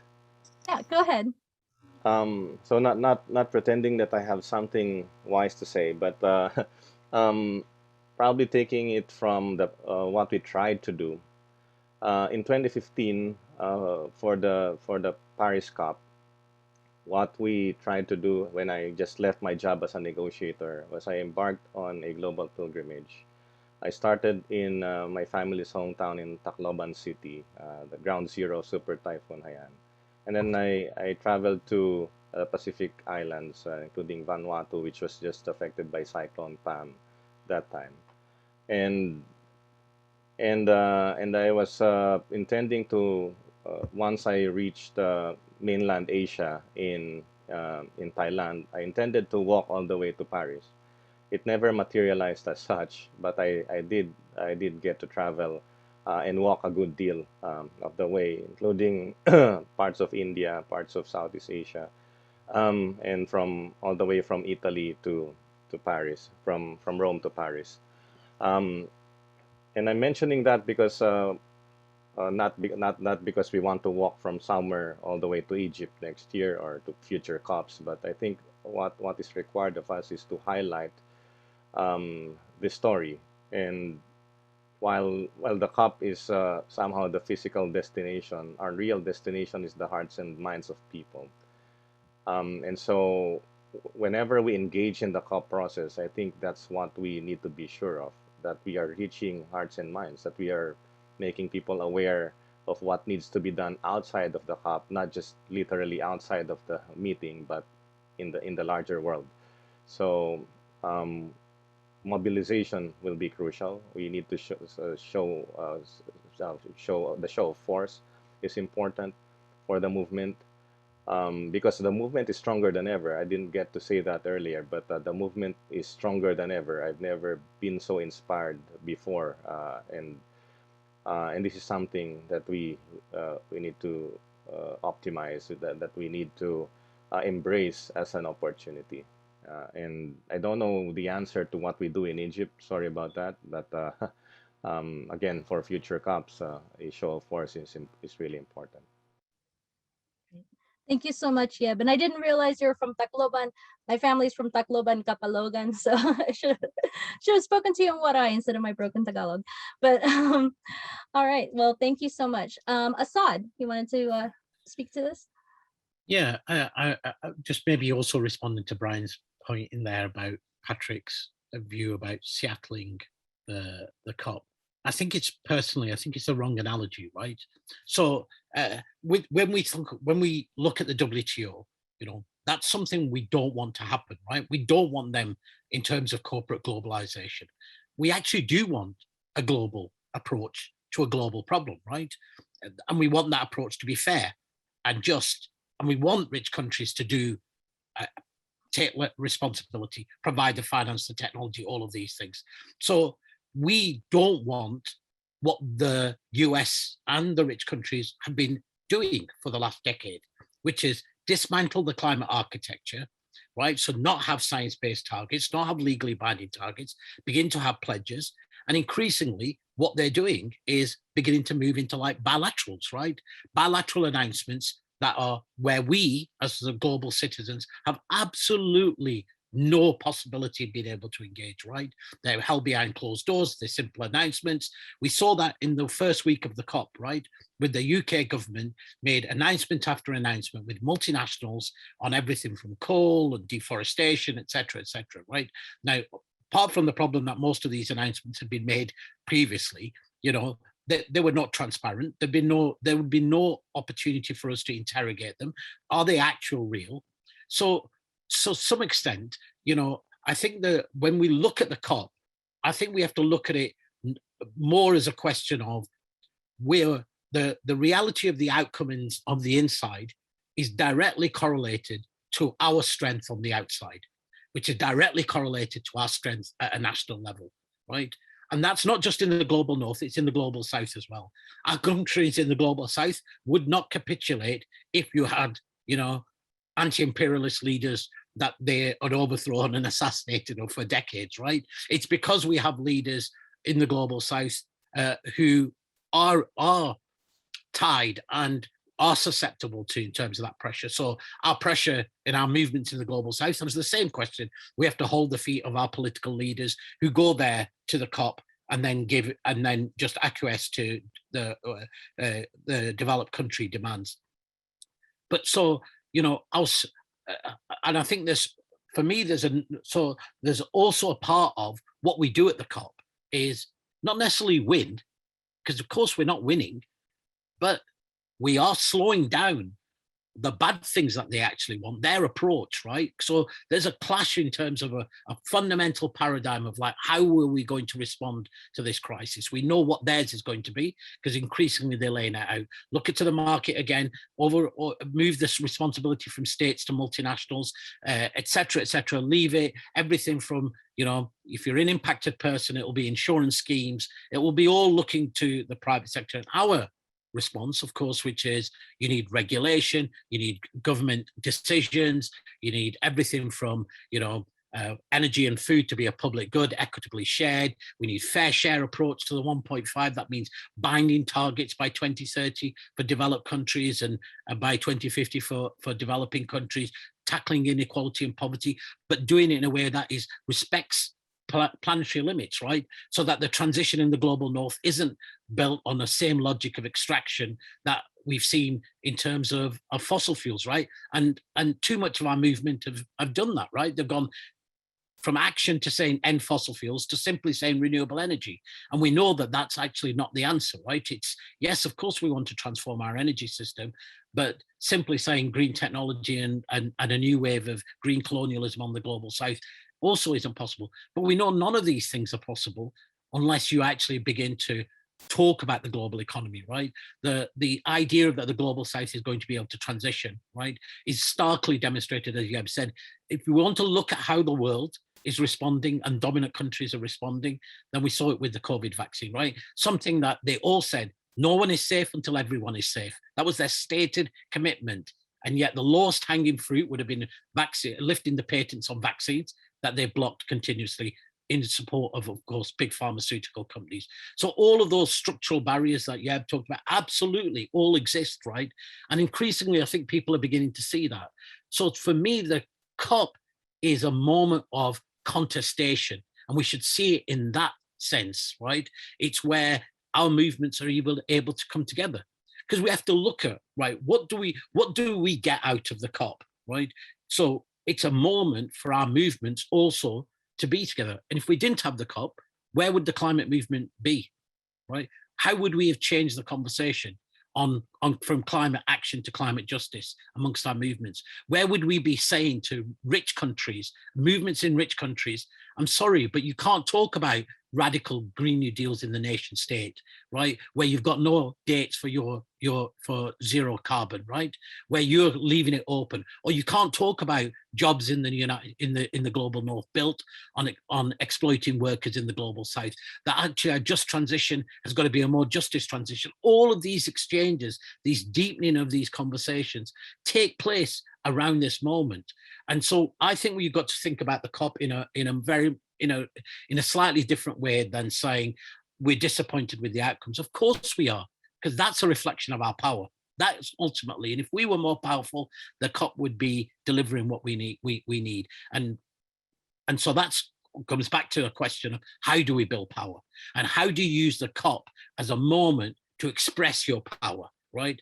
And at each COP, how do you broaden your movement and draw in more people? Now, you know, when we set up the UK in the Cop26 coalition in the UK, we were explicit. This would not be a traditional environmental coalition. We would articulate and embed the realities of the global south. We would platform those demands. We would be much stronger, and we would do political education, and we would build the movement of movements. And of course, for everywhere that the COP goes, that is a fundamental question for the movements in those countries, because it forces these conversations, right? If we hadn't got the COP in the UK, as the climate justice movement, we would still be battling mainstream environmentalism. Now, to some extent, mainstream environmentalism is on the fringe, right? It's the climate justice groups who are you would say, occupy the majority of the space, and are occupying majority of the conversation, and are occupying majority of the views in terms of how are we building alternatives. So, you know, whether it's a radical workers-led global Green New Deal, you know, that says living wages, public service, universal social protection, energy, food as public goods, limit temperatures to by 2030, global taxation of the rich and corporations and binding. We're beginning to weave together people to understand that this is fundamentally a question about the political economy, right? And I've always said to people who go to the COP and think it's an environmental COP, it's not. It's nothing to do with the climate. Climate is like a secondary issue. Ultimately, the COP is a battle about the political economy and about the future of the political economy that we will have. And we have to see it like that. And if we didn't have the COP, we would be in a situation like the WTO, right? They'd be sitting in Geneva without any of us being able to target it, like we used to with the G7 and the G8 and all of those things. They removed them, and that has an impact on our movements, right? We could say, yeah, we rail against them, but how are we railing against the corporate courts that have been written into trade deals if that's so far and remote away from you know, as a moment to show our power? So in that sense, I don't follow Patrick's view that, you know, we should be, Seattling the COP, because I just think that that's not necessarily, I don't want the COP to be even dismantled even further, because if you look at it, there are very, very few places where you would say every country is still there and every country has a voice. Yeah, we can say that power dynamics of divide and rule are at play. Of course they are. Of course they are. But they're at play in every multilateral institution. It's just that we don't see them visibly as we do in terms of the COP. So, you know, our challenge ultimately is still what are we doing at a local and national level, right? How are we transforming the politics at our local and national level? And if we were transforming that, then we would be transforming the global. The idea that the global is going to transform the national and local, absolutely. We all agree that that's not going to happen. That is definitely not going to happen. But we shouldn't be simply then going, let's forget in terms of that. The second thing I just wanted to say in terms of around, we have never, I mean, in no part of our movement, I think, ignores the inside and outside strategy, right? We all operate using that idea of inside and outside. We operate whether it's a local state and a national state. Whatever our critique of the state is, we still engage. We know that there is important tactical and reformist fights that you were able to build, because that's a part of our movement building strategies that we have. And I think we've got to really think about the COP in that similar way. How are we having inside and outside strategy, right? Well, the majority of people who attend the COP, I'd say actually probably less than about 500 people actually know what's going on at any given time in anything of the negotiations. And even worse this time, when civil society was largely locked out of the negotiating rooms because of the way that the COVID pandemic regulations were being used, and you couldn't even go on the digital platforms. I mean, it was the most inaccessible, absolutely. But I think that's been deliberately engineered to move us increasingly to that kind of approach, right? And we should be very, very careful that we don't give them another argument and suddenly say, yeah, if the COP was gone, then I ask, what would be in its place? Like, what would we want in its place? So I think there's for me, in terms of that's the challenge.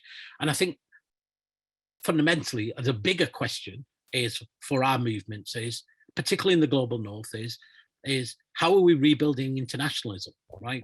That's fundamentally, I think for the last decade or so, we have to say that most of the movements in the global north, whether it's the labor movements or have all been orientated inside their own state. And internationalism has largely been forgotten. It's even been forgotten in the ideas of what a just transition or justice transitions look like, right? If you look at most demands don't include reparations.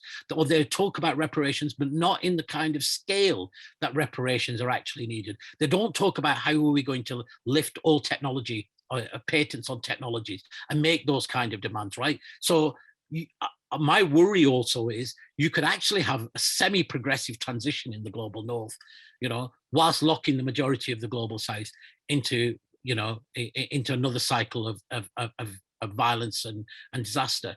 And so that for me is also what the COP does. The COP forces many national movements to remember that actually internationalism isn't an add-on, but it has to be a very central part of our narrative around climate and climate justice. If I could weigh in on Sure. I'm just saying we've got 10 minutes left, so I wanted to go a quick go around at the end, but go ahead, Kali. I'll just be brief. Yeah. I appreciate what you said, Asad, good points, but I have to disagree with you on a couple of things, my brother. We seem to have forgotten, it's almost just as if it didn't happen to a certain extent, but the World's People Conference on Climate Change and the Rights of Mother Earth, like when it's posed, what else could we do? And what else could we imagine, or what other kind of process that can take place? We have an example within living memory. Now, it was fraught with many issues, fraught with many challenges. There were some of the same dynamics of the role of the nation states, versus the role of the movements kind of at play. But it pointed an entirely different way that was actually much more led by forces from the global south and forces, those of oppressed people within the global north than any other process relative to this particular question than anything we've had before or since. And a lot of that was very intentionally undermined by the very forces which continue to dominate and control the COP to make sure that there was no alternative. Us not highlighting this and creating our own spaces weakens our hand, is my argument. Does that mean we don't continue to engage the COP? No, I think you do still engage the COP, but what is your overall strategy? What is our overall strategy, right? Of both implementation, asserting our own autonomy, building our own processes, and then bringing that power and leverage to then battle, and I do mean battle, with the nation states and the corporations which dominate the COP process. Without that, we are always on their terms, right? And we're always subject to their dictates. We have to build an alternative, and that alternative has to be a link to our direct work in our communities, within the national state projects that we are in, based upon our own self-organization, right? And then with that power, we can then push the agenda, I think, in an entirely different way. How, I think, would take up the rest of this time, but I just want to make sure that we interject things that we actually have done, right, that represent an alternative, and not forget it, right? Not forget our own tools, not forget our own lessons, not forget our own strengths. Thank you so much, Kali. And so we're running out of time, but I would like to, and there are other questions about the, can we have our own gatherings? Thank you for answering that set of questions, Kali. There's other questions that can be answered, but I'd like to, just sort of wrap up by doing a couple, some go-arounds about the grassroots alternatives that are being built, the ones that we need to be aware of and that we need to be in solidarity with and defend. And this is where I was going to sort of shove in my contribution at the end, but I would like to also highlight a couple of things that happened this past week. Some announcements from the executive level of the United States, and again, this is concerning the United States specifically, but I think it's very important for everyone to hear. First is the presidential memorandum that Biden signed last week, that basically officially recognizes indigenous traditional ecological knowledge as a body of science in terms of how federal agencies are evaluating their plans over public lands. And second is a joint secretarial order between the Department of Interior and the USDA, which is in charge of our national forests in the United States, basically directing, right, these federal agencies to do everything they can to work with tribes in the United States for co-management and co-stewardship of federal public lands. Now, this is something that is a huge win for tribes, that tribes in the National Congress of American Indians have been working on for several years, and through the listening sessions with the Department of Interior, who we all know now is headed by a Native woman, Deb Haaland. This is something that, again, all of us can support, because wherever you are in the North American continent, there is there's an indigenous community, and there is a federally recognized tribe that has jurisdiction over that area. And I'm working with just a few of the tribes right here in my local area, several California tribes that are working to bring back forest restoration and cultural burning for wildfires and for restoration of, here in California, the climate apocalypse has already happened. It happened 180 years ago with colonization and with the ripping up of every stream and every river in this area.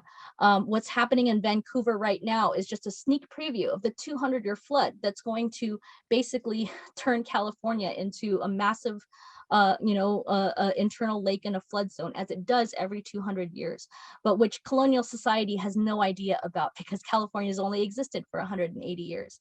And so I just want to remind folks that there are 574 federally recognized tribes. There are hundreds more non-federally recognized indigenous communities in the United States, and they're all making moves, all in their own way, whether it's resisting a pipeline, whether it's trying to take care of the forests, whether it's instituting rights of nature legislation and tribal law that is now, with these secretarial orders, binding over all federal lands.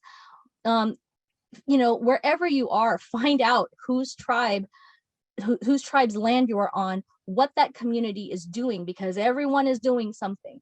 And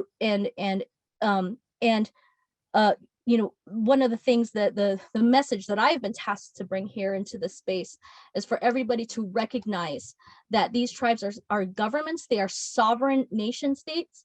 Because the FPIC international law is not binding to US tribes, it is up to us to non-native organizations to bolster their sovereign claims within domestic law and domestic territory. So rights of nature is being instituted at the domestic level in many tribal territories and in many more. So again, I can't go over the whole panoply of it. It's up to y'all to be in touch and to reach out and to work with the indigenous organizations that are in your area. This is one way that we can get around the Build Back Better. This is one way that we can actually re-co-opt to the co-opted process. And many tribes are working on doing that. So I want to uplift this this movement that has largely been in the background because again, there are many fights against the fossil fuel industry that are taking precedence. But I'm just letting folks know this is happening. Tribes are on a move, and it's up to us to support them and their rights to touch the land and their rights to have political control over anyone who touches the land, especially over federal public lands. So that's my that was my sort of speech and thing that I was tasked to bring here by the indigenous folks that I work with. And let me just do a last go around, maybe 1 to 2 minutes for each speaker to talk about the grassroots initiatives that you feel are important for this space to know about and to support and be in solidarity with as we end this meeting and go forward in the world. So let's go back to let's see, who do we have left in our speaker lineup here? Let's go back to Yeb first, and then we'll go around. Thank you very much again, Mel. And the first thing I'm gonna say is I absolutely agree that we need to continue pushing the envelope in terms of raising the voices of indigenous communities around the world. That is key to any global crisis. That is key to any problem created by capitalist society. One of the key questions today is how we engage the COP. And the COP is, in fact, one global moment that tests our resolve, our level of organizations. It tests our solidarity. So we need to prove to the world that we have the solidarity that can overcome all of this. And that's not easy in a movement that can be factionalized, I would say. But we need to do that. We need to build solidarity like we've never ever done before. And that's the test for this. The COP is basically a test. It doesn't have to be the means to our end, or an end in itself, but it's a means to an end rather. So should we have our own gathering? Yes, absolutely. Yes, we should. But that can only happen if we have the solidarity. We could have our own gatherings in our own specific bubbles, and that wouldn't work. So grassroots alternative, now because a lot of our campaigning, I would venture to offer this radical idea, because a lot of our campaigning and political organizing and education happens online. I think we should build join forces and build a rival to Facebook as a social media platform. If we can even just prove that we have the wherewithal to overcome the forces that oppress in the world, then we should be able to join forces, combine all of the resources that could of the progressive movement to build a social media platform that is people powered, community owned, and truly representing the interest of the world's peoples. While nations attempt to avoid the unmanageable and manage the unavoidable, and international climate negotiations continue to become venues for countries with highest carbon emissions to wield power, as well as corporations to pursue business as usual. What I would like to share with all of you is what we've been doing on the ground, working with indigenous peoples, labor and trade unions, and youth organizations. Is that we are filing all of these legal actions against governments, against corporations, because it matters. It matters that while the investments of these big corporations are making it difficult to fight for climate justice, even in the COPs, and difficult to debunk the false narratives that they have created in the media. The legal arena is really fast becoming a crucial venue for exacting climate justice and to correct those myths. So on that point, I wish to encourage everyone to support all of the pieces of litigation happening around us. It's not an end in itself, but it is a rallying point. So again, thanks so much for having me today, and solidarity to all of you. Thank you, Yeb. Cully?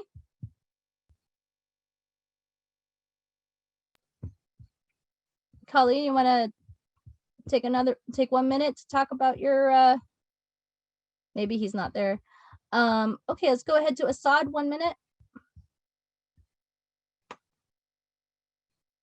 Sorry, I'm muting myself.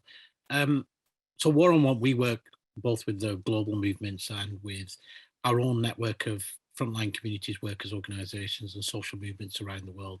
Everybody from extractive communities fighting extractivism and food sovereignty to informal economy and fight for right to housing. And I think there's some really interesting initiatives, like what does a radical transitions look like, both speaking upwards like a radical global Green New Deal and from the different realities in each nation. So I don't think there's what immediately one. I can post some links of the work that we've been doing on the global Green New Deal, if that's useful. And we've been doing a lot of work, particularly on the material transition, like what does a transition look like, which is not extractive, a post-extractive transition. I'll post the links. Thank you, Asad. Kali. Sorry, everybody. Couldn't get off mute, and I'm in this position where I'm tending to my back, so I keep getting up and laying down, keep getting up and laying down.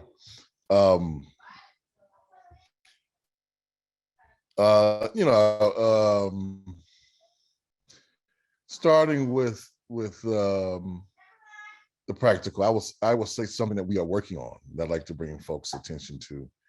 It's a very young experiment that we've been trying to take some lead on here in the US to start developing kind of our own network of practice around some very practical things, and creating our own kind of supply and value chain, to build out our work and move the alternative building just from the local to a national, in part to respond to the growing strength of the right here, but to demonstrate a level of capacity of building up of the alternatives. So there's a piece that involves Cooperation Humboldt,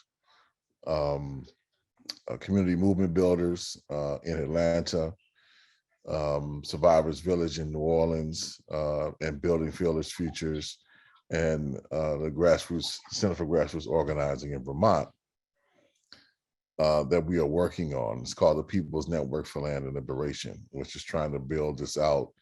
And the intersection is all of us building and developing community land trusts as a form of decommodifying land as a first principle, and then moving towards food sovereignty. And the anchor to that is also restoring right relationship with the indigenous communities that all of us are currently kind of embedded within, and doing the work to transform productive relationships on the ground through worker cooperatives and other institutions of the solidarity economy. So it's very young, it's very growing, but trying to take the lead on really creating concrete examples that, here in the US under these particular terms and conditions, to point in a different direction, and to get some lead time on and some lead practice on pushing the envelope forward. So that just, Mel, is kind of a highlight of some things just on the local level that we'll ask folks to kind of stay in touch with. But I unite with the suggestions that were made, and do want to just, the solidarity is key. And that starts I think with engagements like this, but I think just also there's pieces that we need to start doing where it's just relationship building, you know, and some study and interrogation and investigation together, and then move very systematically towards concrete work that's not just about, you know, meeting at this conference or engaging this, but like, how do we actually meet on the terrain of, you know, what's needed in the Philippines, what's needed in the UK, what's needed elsewhere, and how do we kind of meet these needs or share, at least in the knowledge that we are building on things that we are doing that may improve a situation wherever one may be, and vice versa. I think there's practical things that we have to do to build our solidarity, you know, and that are not just in these brief exchanges, but they have to be, you know, mediated and regular and consistent, so we get to know each other. And I think that's going to be fundamental to building a strong movement going forward. Thank you so much, Kali. So we'll take it to John, and then after John, Maura is going to say a few words and a few housekeeping details to close out. So go ahead, John, and then go ahead and send it to Maura right after. Well, I just want to give thanks for the high quality and generativity of this session. And I want to put in a plug here for David Cobb of Green Eco-Socialist Network for suggesting to me that we bring together the two organizations, System Change, Not Climate Change, and the Gen, to try to do more things together as eco-socialists and not be separate from each other. And I think the title here reflects something even bigger than that, of course, which is to bring together eco-socialists and the radical climate justice movement. And, you know, what Kali said, we need networks. We need new kinds of networks. We need new ideas as well. More imagination is needed. I don't think we have the ideas that are going to win yet. And I do have hope, every hope, that we'll get there through this process of building these networks, North-South networks and others. And also to link our protest movement, the global climate justice movement, and its great visions with the actual building of systemic alternatives on the ground. Practical, real change is a way to build movements, and young people are ready for this. And so I leave on a very optimistic note. I'm much cheered by what I've heard today. And thanks to everyone. And over to you, Maura. Thank you to everybody who joined us today, and especially to our speakers. Boy, this has been intense and motivating, I think. So thank you so much to all of you, and we hope to work with you in the trenches. I also just want to thank our Green Eco-Socialist Network comrades. As John just said, it's been wonderful to collaborate with you, and hopefully we'll be doing a lot of that with you and with Cooperation Jackson and all of your groups. I do want to call everybody's attention to the December 11th webinar on cryptocurrency, a new and really horrible climate disruptor, with myself and two extraordinary activists, scientists, Yvonne Taylor of Seneca Lake Guardian and Karen Edelstein, the cryptographer behind the brilliant Frack Tracker maps that you may have seen that are tracking evil doings by corporations around the United States especially, but also branching out to the rest of North America. So please join us for that on December 11th. If you haven't checked out our website at our Points of Unity, please do so, and check out Green Eco-Socialist Network as well. Those links are in the chat. Save the chat before you go, and have a great evening or a day wherever you are. Thanks again.